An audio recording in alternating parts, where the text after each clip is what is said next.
அப்படின்னா இனிப்பு இல்லாத கோவா சேர்த்துக்கலாம். அது 4 பங்கு பால் பவுடர். அது 4 பங்குனா திணை மாவு 1 பங்கு. கூடவும் சேர்த்துக்கலாம் திணை மாவு. டேஸ்டா வேணுங்கிறவங்க இது வந்து 4 பங்குனா அது 1 பங்கு. ஒரு பாக்கெட்டுக்கு வெல்லம் வந்து 1/2 கிலோ.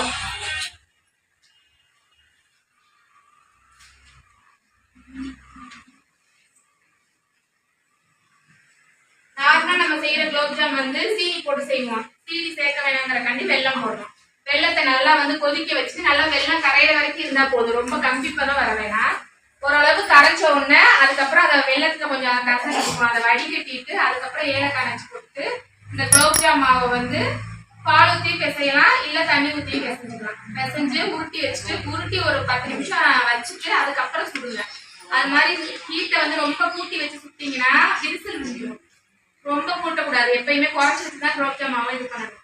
சளிச்சுக்கணும். சப்போஸ் எதுலையும் திணை மாவுல வந்து ஏதாவது இந்த மாதிரி ஏதாவது இருந்துச்சுன்னா சளிக்கும் போது வந்துடும். அதை சளிக்கலைனாலும் பிரச்சனை இல்லை. சளிச்சுக்கிட்டீங்கன்னா நல்லா சாஃப்டா தெரியும் குலோப்ஜாம். உருண்டையை உருட்டி எடுத்துட்டு நெய் தொட்டு உருண்டையை உருட்டிட்டு ஒரு எண்ணெயில போட்டு பொரிச்சு எடுத்து அதையும் ஒரு 5 நிமிஷம் வச்சுட்டு அதுக்கப்புறம் அந்த வெள்ளைப்பாலில் போட்டு வச்சுட்டு ஒரு 5 மணி நேரம் ஊறினதுக்கப்புறம் சாப்பிடுவோம். திணை மாவு 1/4 கிலோ. 1 கிலோ பால் போடுறோம். திணை மாவு 1/4 கிலோ. டம்ளர்லன்னா அளக்குறதா இருந்தா 5 பங்குனா ஒரு பால் சேர்த்துக்கலாம்.